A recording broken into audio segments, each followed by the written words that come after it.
Hello, everybody. We are the Trained Professionals, and today we are covering Chapter 5 Program Design from the Employee Training and Development book. My name is Carter Albright. My name is Kane Thornsbury. My name is Jordan Cherry. And my name is Andrew Jones.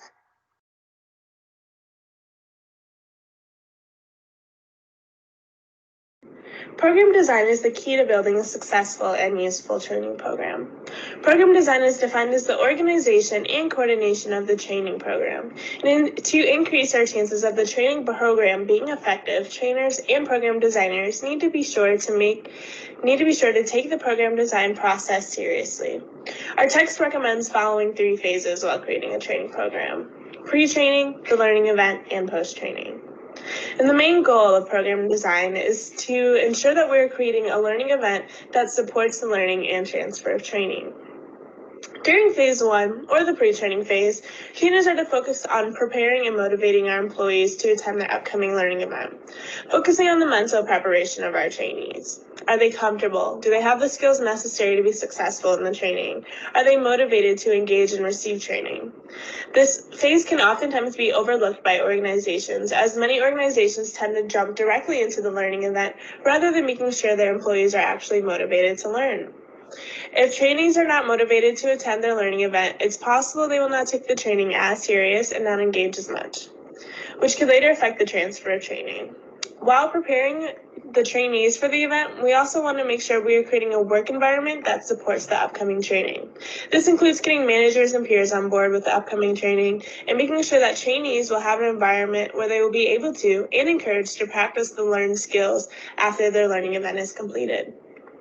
We then transition into phase 2, the actual learning event. Instead of focusing on the mental preparation of trainees, we switch to focusing on the physical environment and making sure that it is ready for our learning event. This includes everything from selecting a qualified trainer to preparing supplies for the trainees to use during training. Oftentimes, organizations focus their resources mainly on the learning event itself, but it's been found that phase 1 and phase 3 of the program design process are equally important when it comes to successful transfer of training. Lastly, phase 3, post-training. This is where trainers and managers are encouraging trainees to use their learned skills and capabilities in the work setting to ensure transfer of training. If trainees are not given the opportunity to practice or apply their learned capabilities to the actual work environment, they can quickly forget the new skills, and it's possible that the learning event was unnecessary, meaning it didn't help our employees be more successful in the actual workplace. Next, I'm going to pass it over to my partner, Andrew, and he's going to talk about the considerations of designing an effective program.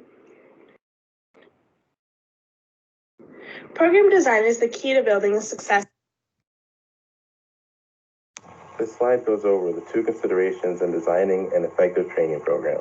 The first consideration is making sure the training location is going to be accessible for everyone, so you have to have a location that is suitable for your training program.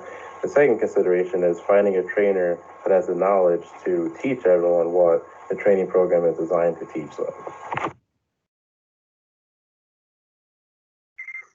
There are 7 steps trainers should follow to make the training site and instruction conducive to learning. The first consideration is to create a learning setting. A proper training site is vital to enhancing learning needs of a training session. Trainers should choose an appropriate setting based on their training content. Secondly, trainers must be familiar with their content. Preparation of materials will help trainers better deliver their content. In this step, trainers should use mental and physical rehearsals to build confidence, design training from the audience's point of view, and evaluate and back up technology-based materials in case of technology malfunctions. The third consideration is to know the audience. Effective trainers must stay in touch with pop culture and world events. They should also be familiar with studies of relevant training material. Trainers need to understand values shared based around age, personality, and any other characteristics. Doing this will allow trainers to use things like languages, examples, and stories during the training process. For example, baby boomers prefer classroom learning while Gen Xers enjoy self-directed learning environments. It's best for trainers to minimize conflicts while leveraging the strengths of each generation by finding a common ground to enhance training. The next consideration is to enhance motivation during pre-training. Trainees should know the purpose of the training, learning objectives, prerequisites, and who else will be attending. Trainees should feel as if the training will be meaningful and useful. The next step is to provide an overview of the training course. When beginning a training session, it's important to give trainees an idea of the big picture referring to what will be covered. Information to relay to trainees may include the timeline, objectives, assignments, and other relevant information. An effective way to provide an overview is through a concept map. Step 6 focuses on helping trainees retain and recall training content. To refresh and maintain the learner's attention, topics should be split up into short sessions no longer than 20 minutes long. Trainees should be asked to consider how to use learned concepts in training through application assignments. The last consideration to make the training site conducive for learning is classroom management. In this step, trainers should monitor the room for messes made from previous sessions. This will help prevent distractions from learning.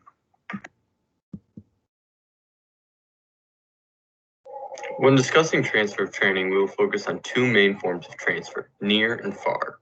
Trainers must be sure to determine the type of transfer of learning they want to see in their trainings. This allows us to make sure we are incorporating the elements necessary to ensure transfer of training.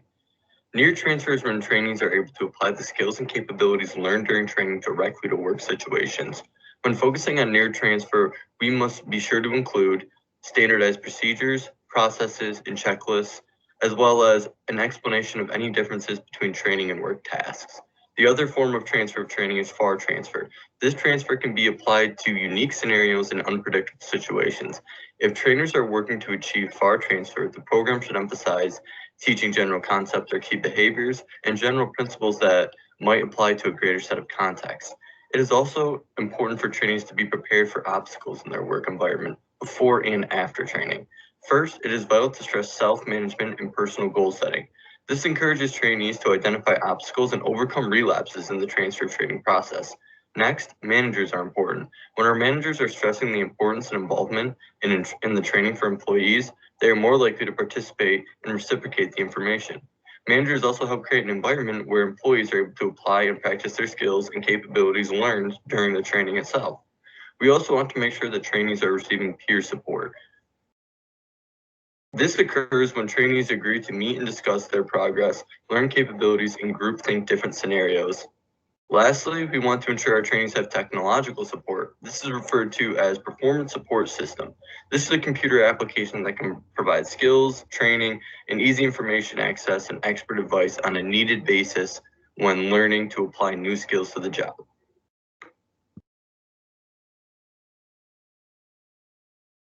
Moving along, Chapter 5 covers knowledge management. Knowledge management is the process of enhancing company performance by designing and implementing tools, processes, systems, structures, and cultures to improve the creation, sharing, and use of knowledge within a company. There are 4 key steps to effective knowledge management. First, training and information technology collaboration. This involves the use of technology, email, and social networking sites to allow people to store information and share it with others. Next is creating knowledge management leadership positions. This includes knowledge officers, who are people who locate and capture and distribute knowledge within the company. Third is easy to use technology. Creating info maps and identifying where specific knowledge is vital to employees being able to get the information that they need. Lastly, employee trust and willingness to share information. The company must incentivize and promote knowledge sharing in the company if effective knowledge management is to take place. Overall, knowledge management helps companies serve customers better, improve innovation, and attract and retain employees. This slide goes over curriculum, course, and lesson design. So a curriculum design is something that takes a long period of time and is a collection of courses or lessons to meet a learning objective. A curriculum roadmap is usually something that's like a storyboard, and that has a collection of images that go over the process of your curriculum. The next thing is design document, and that is a guide for the training, and that guide is usually broken up into 3 steps, which are scope, delivery, and objectives. And a detailed lesson plan is just a more specific design document, and it's just with everything that would be broken up into like what the design document is covering.